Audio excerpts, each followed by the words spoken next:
guys, so this is the third lesson and actually the final lesson on social policy. So once you've gone through this, we'll be finishing education. So we're about now, I'd say over halfway through the course, so we're in a nice place. So don't stress, we do have time to revise. It's really important you keep up to date with all this work, but we do have time to go back through any stuff that you weren't sure about when you're back. So the title of this today's lesson, I appreciate this isn't coming up very well, is privatisation of education. So it's all about the use of private companies or how schools use private companies. So you've got a definition here which you need to get noted down. I know some of you are typing up, that's fine. We just need to, when you come back, have a print out and stick. So if you want to copy and paste, it's fine. But it's really important you have a clear definition of what privatisation is.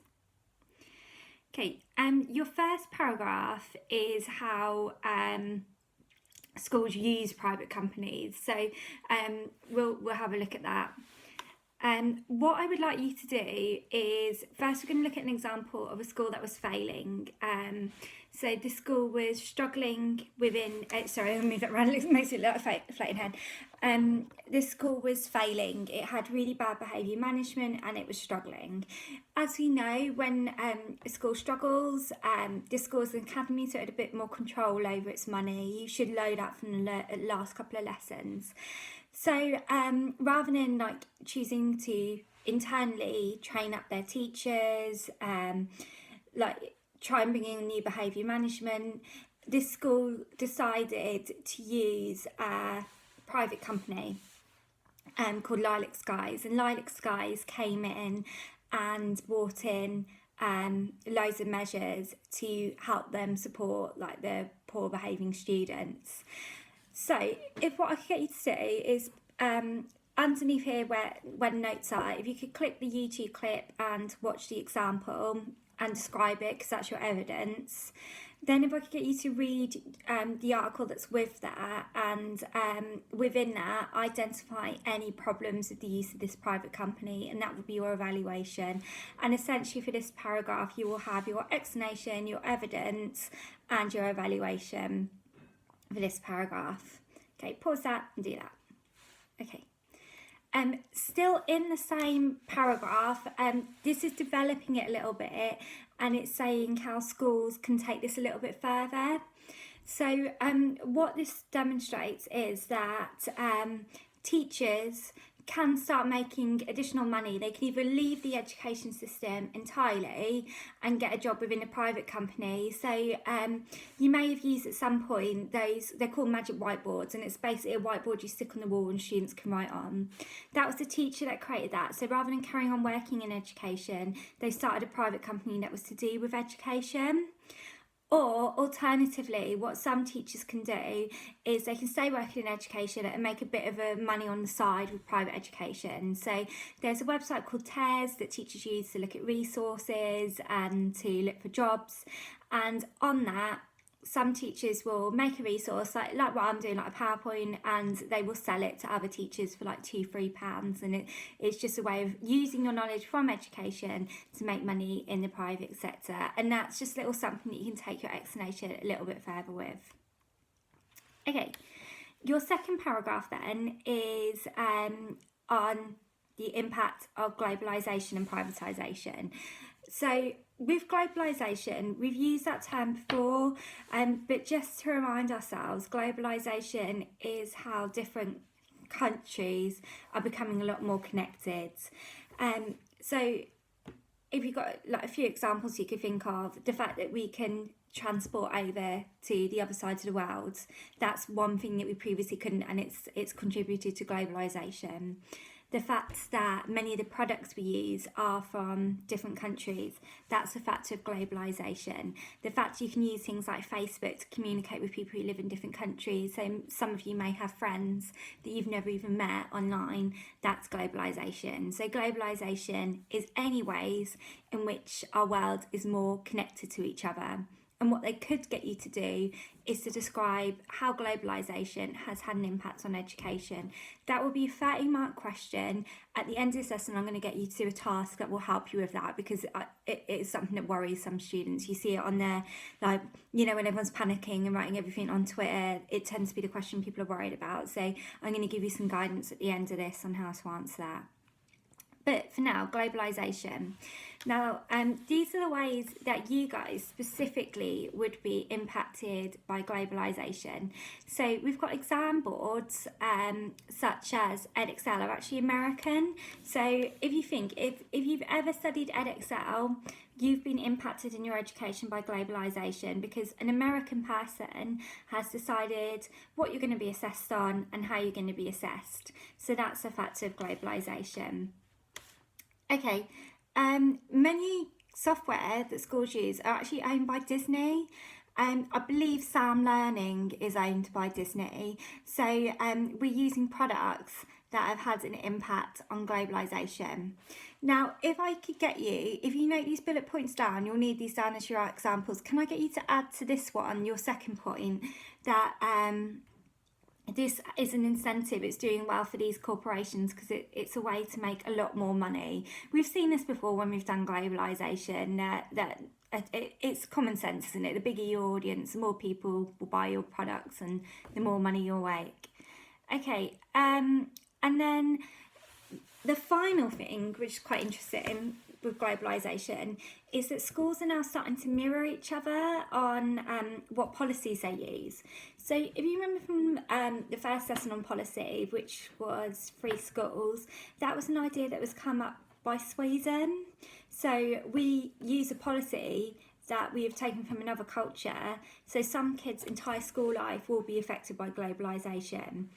Equally, China has used our model of Ofsted in their own country to help increase the drive of education. So we can see there's three main ways that we're impacted by globalisation. The way we're assessed, the use of private companies, and how we even the design of some social policies. Okay, sorry, just before I take that any further, you do need evaluation for that. So with your evaluation for this one, all you need to do is, if I could get you to explain that globalisation hasn't impacted all areas of education. So for example, our national curriculum tends to be based on British values. We know that already from history, that it tends to be mostly focused on English history, English books, so it hasn't had that much of an impact as what we think it would. Sorry that I've just kind of explained that and got you to write it down, but it is kind of one of those things you just need to know. There's not really much more we can do with it. Okay, paragraph 3 then is polarisation. Now what polarisation is that it's when private companies use schools. So it's kind of the reverse of what we said before. It's not schools using private companies, it's private companies using schools. Now what you've got to remember is that schools, they look good. They're there to help people. There's no kind of much harm done in schools. They tend to a good kind of organisation to be associated with. Equally, the majority of people will either be in school, have a child that's in school, or know someone in school. So there's like a massive connection there for like the majority of the population. So the way that companies tend to use this is by saying like things like school vouchers, buy our product and we'll donate to your school, computer vouchers, things like that. Essentially what they're doing is they're getting people to buy into their companies, and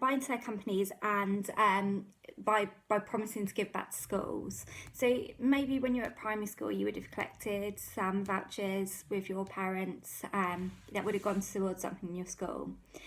Now we've got 3 questions. How does this support schools? So essentially all you're describing there is the type of equipment that schools are getting from us buying these vouchers.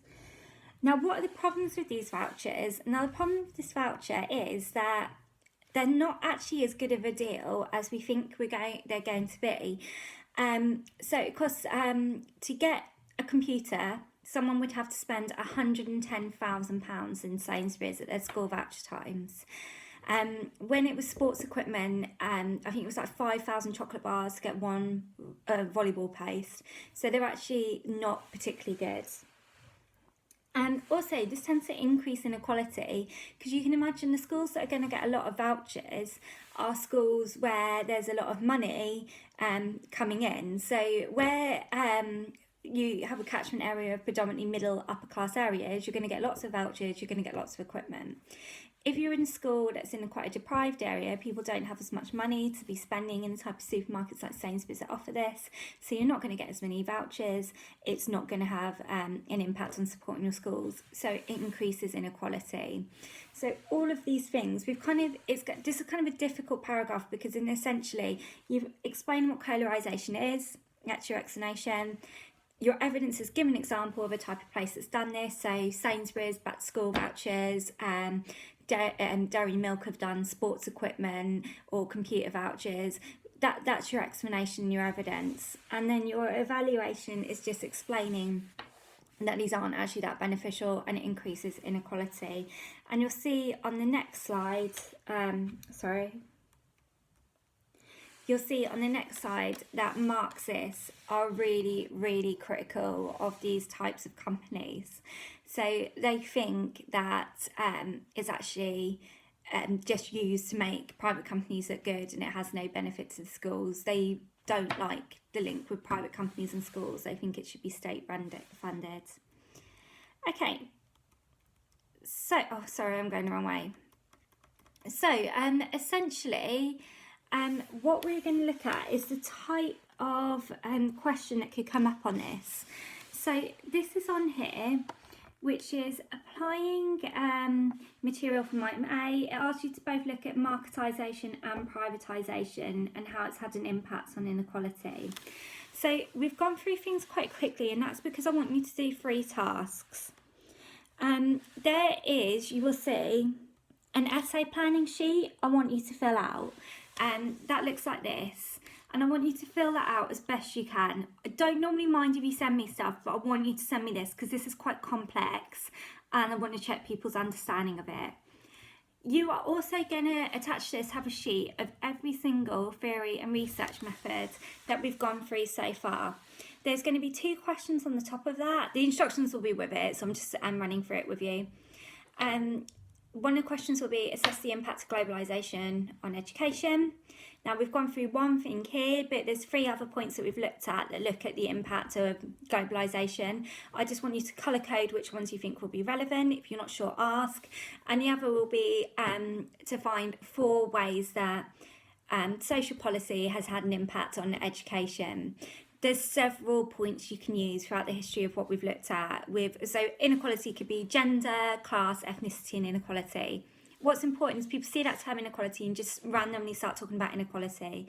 So what I'd like you to do, again on the squares, look through everything you've learned and colour it in any ones that have both social policy and inequality. Again, if you're not sure, let me know. I'm just going to remind you as well, I need those 30 markers in by Wednesday. Email to me. If you are struggling, let me know. I've heard from quite a few of you, but there's some people I haven't heard anything from. So if you are struggling, you need to let me know, because I get you independently doing it at home, but no one can fall behind. I do really miss you guys. I hope you're all alright. If you're struggling with anything, let me know. Once you've completed this, we are going to do another 30 marker, which I will set after I've got all your other 30 markers in. And next lesson we'll be starting research methods, so it'll be something brand new and exciting to get our way through. Alright, see you soon, bye.